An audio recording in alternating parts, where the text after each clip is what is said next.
Assalamualaikum warahmatullahi wabarakatuh. Apa kabar anak-anak? Alhamdulillah, luar biasa, Allahu Akbar. Ketemu lagi dengan Bu Fatma, kali ini dengan materi kerajinan bahan keras. Tujuan pembelajaran kita hari ini supaya kalian dapat menyatakan pendapat tentang keragaman karya kerajinan dari bahan keras sebagai ungkapan rasa bangga sebagai wujud rasa syukur kepada Tuhan dan bangsa.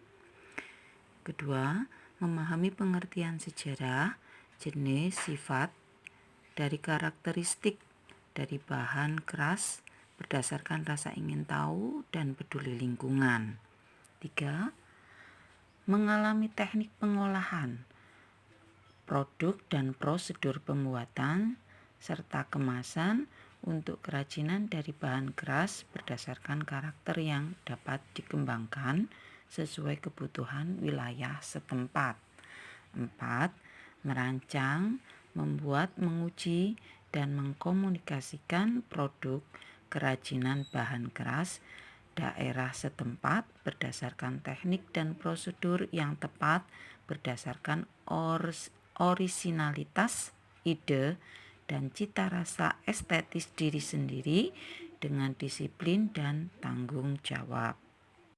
Peta konsep pembelajaran kali ini, yakni di sini nanti yang akan kita bahas adalah mengenai prinsip kerajinan bahan keras, jenis dan karakteristik kerajinan bahan keras, proses produksi kerajinan bahan keras. Nah, di situ bisa kalian lihat untuk lebih lengkapnya mengenai bahan. Nah, di situ ada bahan keras, ada bahan keras alam dan ada bahan keras buatan. Untuk bahan keras alam terdiri dari kayu, bambu, dan rotan, sedangkan untuk bahan keras buatan terdiri dari kaca dan logam.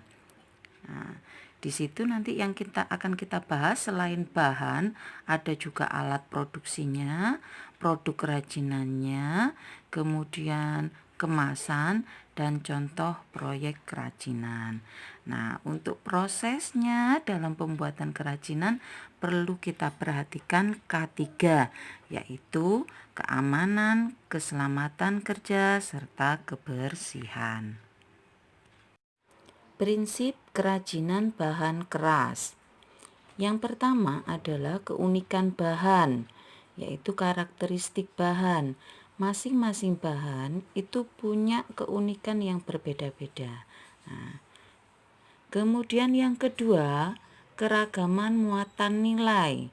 Di sini ada nilai fungsional atau nilai kegunaan, kemudian ada nilai informatif, yakni mengenai informasi, kemudian ada nilai simbolik atau lambang, kemudian ada nilai prestis atau wibawa.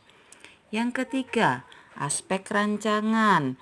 Nah, aspek rancangan di sini dipengaruhi oleh beberapa faktor, yaitu yang pertama, faktor teknis, meliputi metode, teknik, alat, dan skill sumber daya manusia. Kemudian ada faktor ekonomis, yakni cara pendistribusian, hak cipta, bahan, dan selera masyarakat.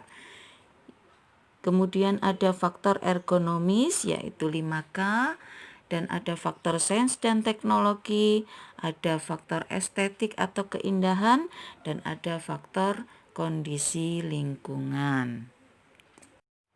Prinsip ergonomis 5K terdiri dari kegunaan utility, keluasan flexibility, keamanan safety, kenyamanan comfortable, dan keindahan estetik. Di sini ada bagan mengenai kerajinan bahan keras. Bisa kalian lihat. Bahan keras, ada bahan keras alami, ada bahan keras buatan. Bahan keras alami, yang pertama kayu. Teknik yang bisa digunakan ukir atau pahat, tempel atau sambung. Alatnya ada alat pahat, pemukul, paku, dan lem. Proses pembuatannya yang pertama adalah membuat sketsa di atas kayu, baru kemudian proses memahat. Bahan keras alam yang berikutnya adalah bambu. Teknik yang bisa digunakan menganyam, tempel atau sambung, merunci, mengikat. Alat yang bisa digunakan adalah lem, pisau, tali. Untuk bahan keras alami rotan, di sini teknik yang bisa digunakan adalah tempel atau sambung, mengikat. Alat yang digunakan lem, pisau, dan tali. Bahan keras buatan. Yang pertama ada kaca. Tekniknya melukis.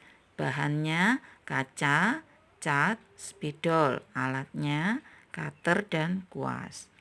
Untuk bahan keras buatan logam, tekniknya menggunakan teknik bakar dan tempa atau pukul. Nah, alat yang digunakan adalah pemukul. Berikutnya kemasan. Nah, kemasan di sini bahan yang bisa digunakan adalah bisa plastik, kardus, ya, kotak, dan lain sebagainya. Fungsi dari kemasan adalah untuk melindungi produk dari debu, dari kotoran, dari kerusakan. Kemudian sebagai identitas untuk menyampaikan pesan, informasi. Nah, di sini bisa menggunakan label atau stempel atau yang lainnya. Kemudian untuk meningkatkan nilai jual, karena nilai daya tariknya meningkat, otomatis nilai jualnya juga meningkat. Kemudian meningkatkan efisiensi. Di sini untuk memudahkan, bisa memudahkan penggunaan, pengiriman, atau perhitungan.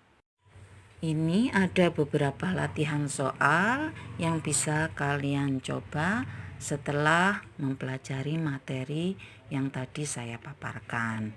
Jadi, selamat mencoba. Semoga kalian bisa memahami materi yang saya sampaikan pada pertemuan kali ini.